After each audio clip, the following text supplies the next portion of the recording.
Hello there, second grade teachers. This is Casey Rogers, the elementary math coach. So as you know, the Kathy Richardson window is opening again soon for middle of year assessments. So I just wanted to take a few minutes to look at these assessments with you. Once again, in Northwest, we have these two defining reasons for giving these assessments. The first is that they're very specific tasks that allow you to see those critical number concepts that your students are getting. And then the other reason that we do these is really to inform your daily instruction. Knowing where your students are in the process of learning these number concepts really is a powerful tool as you plan instruction and as you're teaching lessons from day to day. So during the beginning of the year, you gave the grouping tens assessment to all of your students. But this round of assessments will look a bit different because students may be taking different assessments depending on how they did during the beginning of the year.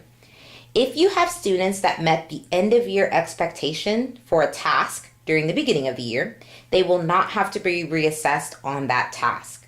So there's an assessment directions document that I created for you so that you'll know exactly which assessment to give to each student. So let's take a look at it.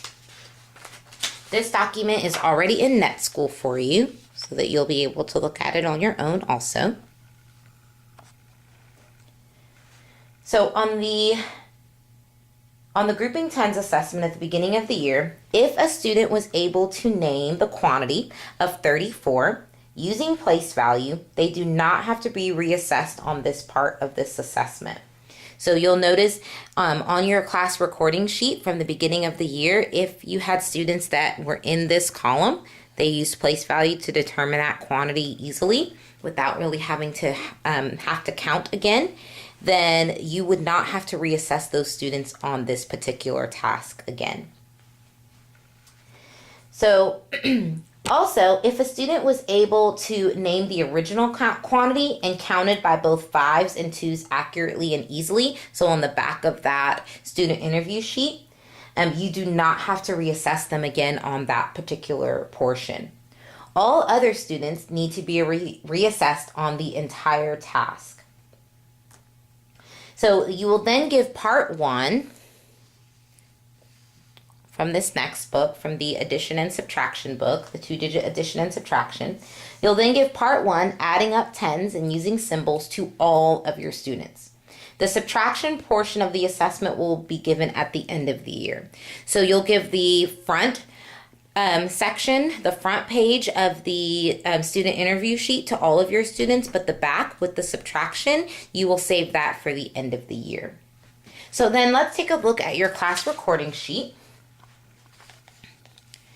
So you'll notice that this looks quite a bit different than it did at the beginning of the year. So you'll want to definitely read it carefully. Notice here that anytime you see a gray box, that will indicate to us that these students are not meeting the middle of year standard. And we are also asking that all names that you write on this document, if you will include first and last names, please. So one person from your grade level team will collect these once the entire team is finished assessing. That one person will scan them and then email them to Shelly and to me, Casey Rogers. So we are asking that you please use the scanner on your campus and not a photo. So this recording sheet is already in the Kathy Richardson folder in NetSchool, and you'll notice that there's a separate subfolder for all middle of year documents. So please click on the arrow to access the folder contents. So the window opens Monday, January 12th, and closes on Wednesday, February 4th. A grade level representative, once again from your team, will email just these white class recording sheets to me and Shelly on or before Monday, February 9th.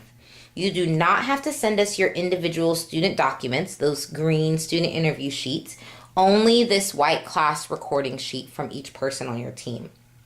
We will be making ourselves available to answer questions and debrief with you, so please don't hesitate to call or email us with any questions or concerns that you have. Have a great day.